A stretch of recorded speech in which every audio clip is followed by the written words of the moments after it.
Hello students, welcome to B pharmacy. My self Rajmesh Mandal. तो चलिए start करते हैं हमारा new video. HP2 digestive system चल रहा है।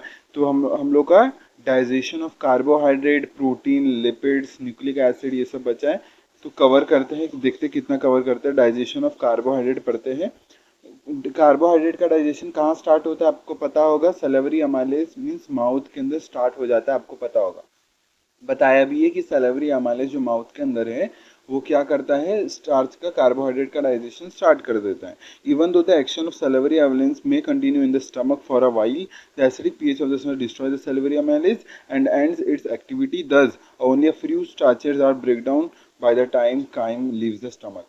तो मतलब इसका मतलब ये जो सैलिवरी अमाइलेज है वो थोड़ा ही डाइजेस्ट कर पाता है, क्योंकि जैसे माउथ में जब तक फूड रहेगा तब तक वो डाइजेस्ट करेगा। फिर जैसे वो स्टमक में जाएगा थोड़ा सा डाइजेशन करेगा, और जैसे स्टमक का पीएच एसिडिक हो जाता है, ठीक है, 2 हो जाता है, 3 हो जाता है पीएच, तब वो सैलिवरी अमाइलेज काम करना बंद कर देता है। तो ये कार्बोहाइड्रेट का डाइजेशन नहीं हो पाता स्टमक के अंदर। फिर होता क्या है देखना आगे। जैसे वो स्मॉल इंटेस्टाइन में जाएगा, दो जैसे स्मॉल इंटेस्टाइन में जाएगा तो पेनक्रियाटिक लाइपेज, ठीक है, ये सब ये काम करना स्टार्ट करेंगे और फिर कार्बोहाइड्रेट का डाइजेशन स्टार्ट हो जाएगा।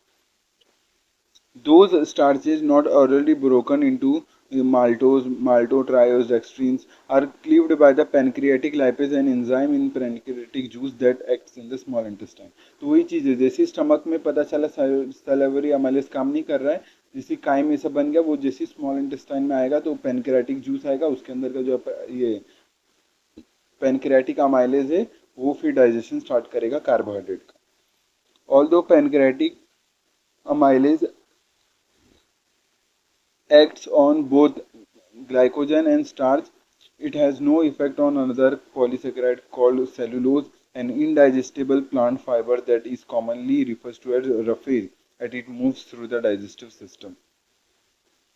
मतलब पेनक्रियाटिक ये अमाइलेज का भी एक लिमिटेशन है, वो बस ग्लाइकोजन और स्टार्च को ही ब्रेक डाउन कर पाता है, लेकिन उसका सेलुलोज, अगर प्लांट का सेलुलोज खा लिया तो कोई डाइजेशन नहीं होता, वो सीधा सीधा फीसेस के थ्रू निकलेगा।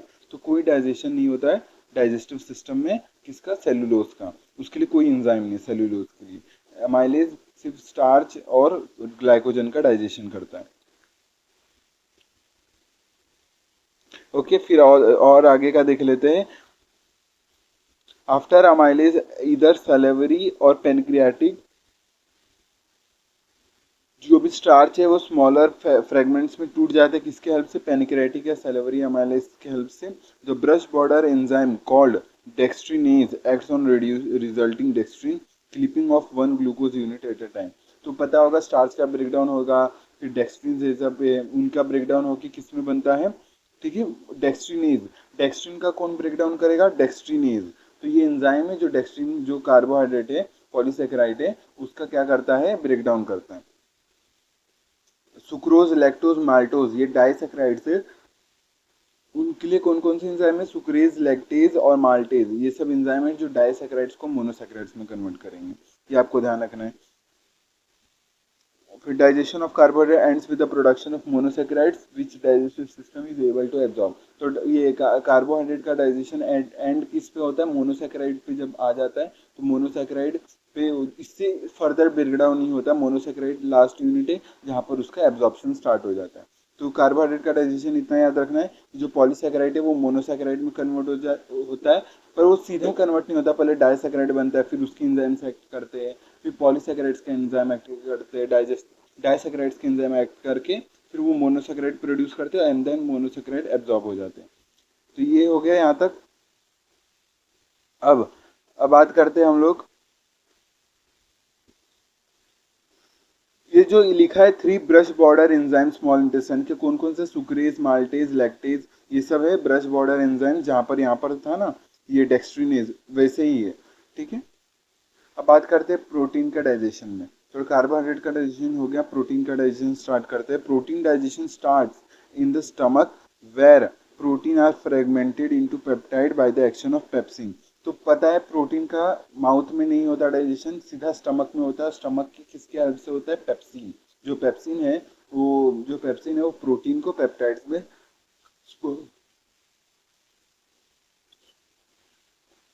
जो प्रोटीन है वो स्मॉलर पेप्टाइड्स में कन्वर्ट हो जाते हैं विद द हेल्प ऑफ ये pepsin. The enzymes in the pancreatic juice, याद रखना, एक मिनट रुकना जरा। जो enzymes in the pancreatic juice, trypsin और काइमेट्रिप्सिन, ये कार्बोक्सी पेप्टिडेज, इलास्टेज, ये सब जो पैनक्रेटिक जूस में अमाइलेज है वो फर्दर ये प्रोटीन्स को ब्रेक करते हैं। ठीक है, जो प्रोटीन्स है उसका ब्रेकडाउन फर्दर कौन करता है? पैनक्रेटिक जूस के अंदर जो ट्रिप्सिन है, काइमोट्रिप्सिन है, इलास्टेज है, कार्बोक्सी पेप्टिडेज है, ये जो तीन चार एंजाइम्स मैंने बताया ये भी फर्दर प्रोटीन के डाइजेशन में काम करते हैं। Okay, their action is little different. Each enzyme splits peptide bond different between different amino acids. Trypsin, chymotrypsin, elastase all cleave the peptide bond between the specific amino acids. जो trypsin है, chymotrypsin और elastase,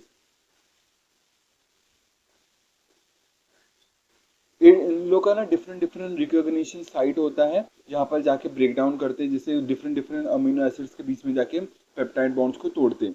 different different enzyme के different different site से जहाँ पर वो जाके अपना ब्रेक डाउन स्टार्ट करता है। एंड इट्स नेबर जो कार्बोक्सी पेप्टिडेट्स है वो कैसे तोड़ता है? वो अमीनो एसिड को तोड़ता है by from the carboxyl end. जो कार्बोक्सी अमीनो एसिड में आपको पता होगा अमीनो ग्रुप, कार्बोक्सिलिक ग्रुप होता है, तो जो कार्बोक्सिलिक ग्रुप है वहां से स्टार्ट करता है ब्रेक डाउन करना। कौन? ये कार्बोक्सी पेप्टिडेज, इसलिए नाम इसका रखा है कार्बोक्सी पेप्टिडेज। तो ये सब जितने भी एंजाइम में प्रोटीन का डाइजेशन करते हैं, एंड ऑफ द प्रोडक्ट क्या है? अमीनो एसिड्स जो सीधा एब्जॉर्ब हो जाएंगे। The protein digestion is completed by the two peptidase in the brush border. ये ब्रश बॉर्डर क्यों बोल रहे हैं? क्योंकि इंटेस्टाइन से निकल रहे हैं। ठीक है, अमीनो पेप्टिडेज, डाइपेप्टिडेज। फिर अमीनो पेप्टिडेट्स क्या करेंगे? जो अमीनो एंड से ब्रेक डाउन करेंगे पेप्टाइड बॉन्ड को। जो डाइपेप्टिडेट्स हैं वो क्या करेंगे? डाइपेप्टाइड जो दो अमीनो एसिड जुड़ करके जो बनते हैं वो डाइपेप्टाइड होता है। डाइपेप्टाइडेज क्यों बोलते हैं? क्योंकि वो डाइपेप्टाइड्स को तोड़ता है। किसमें? सिंगल सिंगल अमीनो एसिड्स में। तो ये सब आपको याद रखना। पैनक्रेटिक जूस के बाद कौन एक्ट करता है? Intestinal juice. तो इंटेस्टिनल जूस में अमीनो पेप्टिडेट, डाइपेप्टिडेट्स ये सब प्रेजेंट होते हैं। जितने भी ब्रश बॉर्डर मैंने बोला ना वो कहाँ पर प्रेजेंट होते हैं विद्या? ये कहाँ पर मीन्स जो भी ब्रश बॉर्डर ये सब मैंने बोला वो इंटेस्टाइन के जूस में प्रेजेंट होते हैं। ठीक है, प्रोटीन का डाइजेशन कंप्लीट। थोड़ा बहुत आपने पहले भी पढ़ा होगा। ओके, तो डाइजेशन ऑफ लिपिड स्टार्ट करें। चलो 2 स्लाइड का फटाक से digestion of lipids and then nucleic acid start करें। तो ये ओवरव्यू डाइजेशन का जिसे आप लिख पाओगे। डिटेल कहाँ मिलेगा? टॉर्टोरा, रॉसन विल्सन, यहाँ पर आपको मिल जाएंगे। ओके, तो डाइजेशन ऑफ लिपिड्स स्टार्ट करते हैं। जो लिपिड्स में क्या है? जो ट्राइग्लिसराइड्स है वो मोनोग्लिसराइड्स में टूट जाते हैं और फिर एब्जॉर्ब हो जाते हैं। लैक्टिल्स में आपको पता होगा लैक्टिल्स का लिम्फेटिक वेसल होता है जहाँ पर फैट का एब्जॉर्प्शन होता है। ओके, तो triglycerides are the most abundant lipids होते हैं। It consist of molecule glycerol होते हैं और 3 फैटी एसिड्स के चेन होते हैं, इसलिए ट्राइग्लिसराइड्स बोलते हैं। दो एंजाइम्स होते हैं that splits triglycerides and phospholipids are called lipases. आपको पता होगा जो लिपिड्स का डाइजेशन वो किसके? लाइपेजेस के हेल्प से होता है। Okay, there are 3 types of lipases. एक लिंगुअल लाइपेज, गैस्ट्रिक लाइपेज और एक होता है इंटेस्टिनल लाइपेज भी होता है। ठीक है, मतलब इतना याद रखना, lingual lipase, gastric lipase, pancreatic lipase, ये 3 लाइपेज है जो लिपिड्स के डाइजेशन में काम करते हैं। और ये भी ध्यान रखना जो लाइपेज है उनको काम करने के लिए छोटे छोटे फैट्स के ग्लोब्यूल्स होते हैं, लेकिन हम तो खाते हैं बड़े बड़े ग्लोब्यूल्स। तो वो बड़े बड़े ग्लोब्यूल्स को पहले इमल्सिफाई किया जाता है with the help of bile. Bile juice के हेल्प से इमल्सिफाई किया जाता है एंड देन वो इमल्सिफाई क्या होता है? स्मॉलर ग्लोब्यूल्स में कन्वर्ट कर देता है एंड देन लाइपेज की एक्टिविटी उस पर कर पाते हैं। लाइपेज अपनी एक्टिविटीज उस पर कर पाते हैं आफ्टर इमल्सिफिकेशन। तो ये आपको ध्यान रखना। Although some lipids digestion occur in the stomach through the action of lingual and gastric lipase, most occur in the small intestine through the action of pancreatic lipase। तो मैंने क्या बोला? स्मॉल इंटेस्टाइन में सबसे ज़्यादा डाइजेशन, सबसे ज़्यादा absorption होता है। तो ये डाइजेशन सबसे ज़्यादा करने वाला कौन है? पैनक्रेटिक जूस वाले। और एंड ऑफ दी थोड़े बहुत और डाइजेशन कौन करता है? इंटेस्टिनल जूस वाले। तो ये आपको ध्यान रखना। The triglyceride are broken down by the pancreatic lipase into fatty acids or monoglycerides।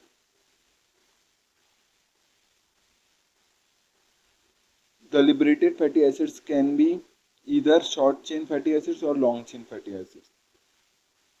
तो मैंने वही बोला, ट्राइग्लिसराइड मोनोग्लिसराइड में कन्वर्ट होंगे, ठीक है, वो फर्दर ब्रेक डाउन होंगे ग्लिसरॉल फैटी एसिड्स में, और जो फर्दर एब्जॉर्ब हो जाएंगे पेनक्रेटिक लाइपेज के हेल्प से। Before a large lipid globule containing triglyceride can be digested small intestine is go undergo emulsification. तो मैंने जस्ट वही बोला, पहले वो इमल्सिफिकेशन होगा एंड देन उसका डाइजेशन होगा with the help of lipase enzyme. Bile contain bile salts which are sodium salts, potassium salts और bile acids जो कि ये चिनोडेनिक ये chenodeoxycholic acids and cholic acids, ये सब बाइल एसिड्स होते हैं, इनके ही पोटेशियम सोडियम के सॉल्ट्स बाइल सॉल्ट्स कहलाते हैं। बाइल सॉल्ट्स ज़्यादा एम्फीपैथिक होते हैं which means that each bile salts has a hydrophobic and hydrophilic region. तो आपको पता होगा बाइल सॉल्ट्स के एम्फीपैथिक होते हैं, मीन्स इसके पास हाइड्रोफोबिक हाइड्रोफिलिक दोनों पार्ट होते हैं।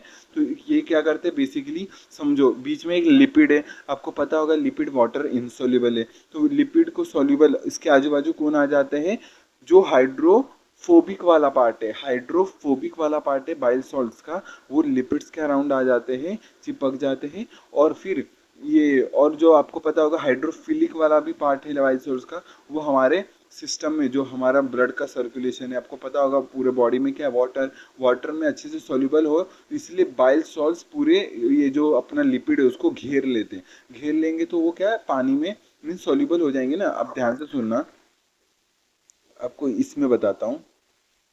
ये देखो, मान लो बीच में लिपिड्स है, और हम लोग ने पढ़ा है कि बाइल सॉल्ट्स के दो पार्ट होते हैं, हाइड्रोफिलिक हाइड्रोफोबिक। ये जो हाइड्रोफोबिक वाला पार्ट है वो लिपिड में सोल्यूबल होगा, और जो हाइड्रोफिलिक वाला पार्ट है वो किस में सोल्यूबल होगा, हमारे ये जो भी सोल्यूशन है, जो सराउंडिंग एनवायरनमेंट का सोल्यूशन, वो उसमें सोल्यूबल होगा।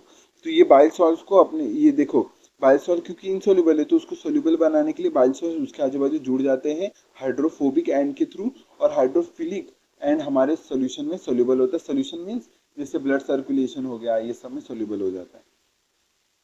ओके, ऐसा सब चीज है, रफ कर देते हैं। अब यहाँ तक क्लियर है, आगे बढ़े। The amphipathic nature of bile salts allows them to emulsify large lipid globule. Okay, the hydrophobic region of bile salt interact with the larger lipid globule, while the hydrophilic region of the bile salt interact with the watery intestinal chyme. तो वही चीज है, मैंने अभी वही चीज बोला जो वाटरी इंटेस्टाइन। ओके, तो अभी कहाँ तक थे हम लोग, तो जो बड़े बड़े ग्लोब्यूल है लिपिड्स के, वो फर्दर ये कन्वर्ट हो जाते हैं स्मॉल ग्लोब्यूल्स में with the help of emulsification. कि इमल्सिफिकेशन किसके द्वारा होता है, बाइल सॉल्ट्स के अंदर, बाइल सॉल्ट्स के हेल्प से होता है। और ये इमल्सिफिकेशन होता है जहाँ पर लार्ज ग्लोब्यूल्स कन्वर्ट हो जाते हैं छोटे छोटे ग्लोब्यूल्स में, और ये छोटे छोटे ग्लोब्यूल्स पे हमारा जो लाइपेज है, जैसे pancreatic lipase, lingual lipase, gastric lipase, मतलब बेसिकली पेनक्रेटिक लाइपेज, क्योंकि स्मॉल इंटेस्टाइन में बाइल जूस आएंगे, तो पेनक्रेटिक लाइपेज अपना अच्छे से काम कर पाता है इमल्सिफिकेशन के बाद। ओके, क्यों, क्योंकि सरफेस एरिया ग्लोब्यूल्स के बढ़ जाते हैं, एक्टिविटी उस पर बढ़ जाती है लाइपेज की, तो फटाक से डाइजेशन भी हो जाता है, अच्छे से एब्जॉर्प्शन भी हो जाता है।